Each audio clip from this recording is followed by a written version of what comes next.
Hi, I'm Philip Morris, CEO of Proctors, and here to interview our guest, Ellen Sinopoli, the founder of Ellen Sinopoli Dance Company, but I think we're really talking to Ellen Sinopoli, dancer and choreographer.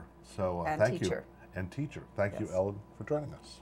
My pleasure. So, bio. How'd you get here? Who are you, Ellen Sinopoli? Who am I? Well, I have to say first that my parents were artists. My mother was a dancer, my father was a musician, so this was just in the blood. How I grew up, yep. Right. Although my brother did not follow that path, but I certainly did. And I've had various incarnations of being in this field, starting out obviously as a student of dance, performing professionally, teaching, and moving on to eventually choreographing with a professional company versus students. And that's where I am right now. And always here? No. So from no. where? I moved here 22 years ago, or thereabouts, 23 years ago, I guess, at this point. My husband came up here for work. And we had lived in the greater New York area, the greater Boston area prior to that. I was at a stage in my life where I was not performing. I didn't want to only teach. I had done a fair amount of choreography on some very talented students, but I thought that if I were going to stay in this field, the next step would actually be to form a company. So this is where I was, so this is where I formed the company. Yeah, so you are the only thing of your kind in the capital region, I think, right? Sort of. Sort of? Not totally, but yeah. Oh, okay. What has been your biggest surprise in 22 years of having a company? Well, if I knew how hard it was going to be, I don't know if I would have jumped into it. In what ways do you mean It's just hard? very difficult because I'm also the executive director and I'm the artistic director, and I do have a lot of help from my board of directors. I do have volunteers that support me, but a lot of it does fall on my shoulders. And I don't particularly care for the fundraising component of it, and you do have to do that. Now, I somehow knew that that was the case because when I formed the company, I formed it as a 501c3, so somehow I knew that I was going to have to go and beg for money, but it is a lot. So, roughly, talk about the company. How many dancers? Roughly, what's your budget a year? Just a sense of it. Well, right now we have 6 dancers. It has ranged between 5 and 9 at one point, just because of what the season required. I like 6 or 7. I find that that's a good number. Right now we have 5 women and 1 man. I think ideally I might want that a little bit better balanced, but the men have to show up for auditions. If they don't show up, I can't hire them. So, and I think you were mentioning one of the things that surprised me. There isn't a huge dance population. There's a very committed dance population here, but there's not a huge dance population. And a huge number of dance artists. What I did find is that there are loads of other kinds of artists. Musicians, poets, sculptors, architects, who I consider artists because of someone like Francis Brunet. And people began to reach out to me to work together immediately. And that has continued over the years. So I've created 70 plus dances in this 22 years of having the company. And I've worked with more than 25 different kinds of artists. So that's kind of exciting. I didn't start out thinking that a lot of my work would be collaborative, but it ended up that way. Huh. And that collaboration shows in other ways because you are based at the Egg, but you do things at the Arts Center. You're in Saratoga. You have a relationship with us. You actually sort of cover the region. I do. We try to do as much as we can throughout the greater capital region. It is very important to me that as an arts organization and as an artist, we reach out to other like entities not just collaboratively, artistically, but if we can benefit each other, then we make everybody stronger. And so over the years, obviously there is my relationship with the Egg. We've been their resident company for 21 years now, and it has been quite extraordinary, and I hope that it can continue. But I also feel that it's important that we have some type of relationship or partnership with other entities, other venues, other artistic groups. So specifically, we've been working with Proctors with the Next Move Festival that's going to happen in April, where I have had the opportunity to actually curate it. And that's something new for me, to actually find the dance companies to come in. And I've tried to look for very singular kinds of voices and companies that would not necessarily be here otherwise. But we've also had a relationship with the Kotzebue International Dance Center down in Tivoli for several years, where we go down for residencies and performances. We're developing a relationship with Hubbard Hall, where we have been there for 3 or 4 years. There is the Art Center in Troy, the Art Center of the Capital Region. And this year, that's new for us, is we're going to be at the Troy Music Hall, which doesn't often bring dance, although they are bringing CHNNELLS and ourselves this year. And we've been trying to really think of innovative ways to market. Oh, that's very interesting. When's that? May 4th. And I have 4 musicians playing live during this. And 3 of them are from the Capital Region. Maria Zementowski, Monica Wilson-Roach, and Brian Mellick.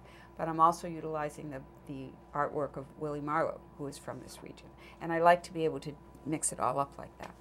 Yeah, that's really wonderful. Well, you end up with this, I don't know, this reputation, this ability to weave between things, which is really terrific. That's why I find it compelling to work with you around our Next Move Festival, because I know you know the scene, and you know. But you know, then there's this other part of my life where I teach at Russell Sage and I teach at Santa College, and I really do enjoy that. I find that the students there are not necessarily pursuing professional dance careers, but dance is very much a part of their life, and I like being able to impact them in some way. All of my dancers teach at other studios, so we try to reach out in a lot of different ways. So I wanted to talk about the dancers. What is it like for a dancer in the Capital Region? You know, can one piece together a life? You can. You can. 2 of my dancers have been with me for 9 years, and they're not from this area. And another one this is her 6th or 7th year with me. I don't hire them full time, so they do have to find other work. A lot of them do find it within the area of teaching dance.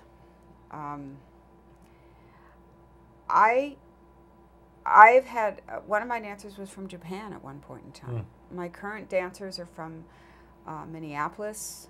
Some of them are local but went to school elsewhere. They're from Rotterdam, Schenectady, Queensbury, Glens Falls, but also from Syracuse. I often get dancers from Western New York State. And then I have a dancer currently who was originally from Minneapolis. So they do come from all different places. And I think the hardest part for a dancer, a professional dancer here, in New York City, if you work with a smaller company like myself, you can work for 3 or 4 companies and make a living doing just that. Here, that's not really possible. So they have to find work with, they can't find necessarily work with another dance company, so they have to find it in some other way. Also, like I recently I had an injury with one of my dancers. She didn't hurt herself dancing, but it was just a fluke kind of thing. But she has had to step away until this heals. There is not really a population that I can just make a phone call right here and say, I need you to come in tomorrow. Right. I was fortunately able to reach out to one of my previous dancers who's currently living in Philadelphia, and she came and filled in. But I don't have that luxury. And I have to tell you something very funny. When I hold auditions, if I know I'm going to have an opening in the company, and I put notices all throughout New York City and the various conservatories and so forth and colleges, and I'll say on it, 2.5 hours north of New York City. And I can't tell you how many times the email will say, what subway do I take? Can I commute? When I lived in Jamestown, which is as far west as you could get, Yeah. we celebrated every year it being the birthplace of Lucille Ball. And we had a Lucille Ball Festival of New Comedy. Wow. And we had hundreds of people emailing us about what stop on the train. Right. So I think that's somewhat difficult for the dancers in that there are not a lot of other companies for them to work with. However, one of my dancers is very much interested in developing her own choreography and has been doing that more and more. And she's utilizing the dancers in the company, which is fine with me, but she's been taking them to festivals and so forth. So I think that's very important for Claire, that she's able to do that right now, and is doing it successfully. What have you observed in 22 years about the region and its cultural life? I've always loved it. I mean, I've lived in Troy for all but one of those 22, 23 years. And Troy, to me, is just amazing. Yeah, it's a great place. We interviewed Chris Marblow yeah, earlier oh, today. Yeah, it's there is a community there. And I think that's one of the things I find about this area, is I do feel that there are real communities. People know you, they want to know you, and they care about you. And as our neighborhood, we take care of each other, and we look out for each other, and we hold picnics, and we do, sometimes they're not very urban kinds of things, but I have always felt that this was a very welcoming community. When I moved here, I had one phone number, and that was to Tony Smith, who you know. She's an advocate of dance and was a professional dancer herself. From that one phone number, I called her up the day after I moved here. She said, oh, well, you need to call Pat Peterson, and you need to do this, and you need to do that. And that is what I found in moving here, that people were very willing. That it was not like, show me that you should have this phone number, so to speak. I've always felt that there was the welcome mat was out. And within a year, we had the residency at the Egg of forming my company. I've picked so many people's brains. I would call them up and say, can we have lunch? I need to learn something about running a dance company. I need to learn something about fundraising. I need to learn something about so-and-so. And everyone said, yes, absolutely. Let's go have lunch. And to me, that's wonderful.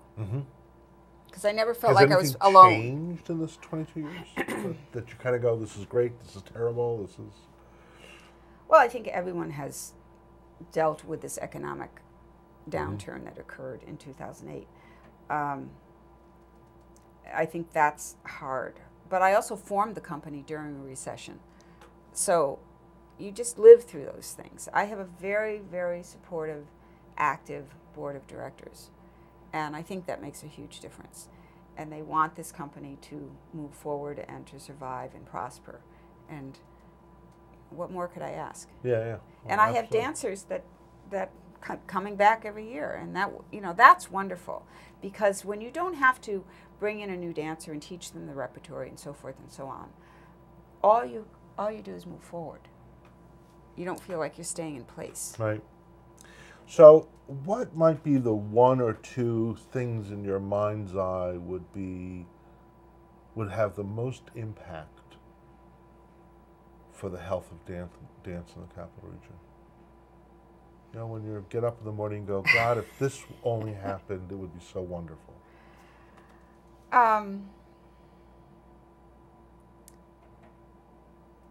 There is always the challenge of building the audience. How do you build a dance audience? How do you fund dance? This is always a challenge. I think that people at least have a sense of what ballet is. They can think of Sleeping Beauty, they can think of the Nutcracker. New York City Ballet comes up every summer. Modern dance covers such a spectrum what it can be, Mm-hmm. that I think people might get confused by it and not know what to expect, which is part of why we do so much arts and education work, and why I'm teaching in the colleges, because I feel it's extraordinarily important that people learn about modern dance. And I take my students to dance performances because I just think, and a lot of the students have never been to one before, to see a professional performance of concert dance. And I wish that was a stronger component. And I know that public schools now are really struggling to find the money to keep arts in their programming. And I think that's unfortunate, because I think it shortchanges the life experience of their students. And I know principals and I know schools that manage to do this no matter what, Mm-hmm. but I know how difficult it is. And our children are our future, and if we don't get them into the theaters and they don't experience what movement is all about, or what music is all about, or what theater is all about, are they really going to do that as an adult? And I know Proctors does an enormous amount of outreach that way, and I just think that's part of our responsibility. It's not just about, oh, come look at us, we're wonderful. It's really about how we can enrich, how the arts can and culture can enrich people's lives. Yeah, absolutely. Ellen, thank you for the work you do. Thank you for joining us today. That's Ellen Sinopoli, dancer, teacher, choreographer, and founder of the Ellen Sinopoli Dance Company. I'm Philip Morris for Impact. Thank you for joining us.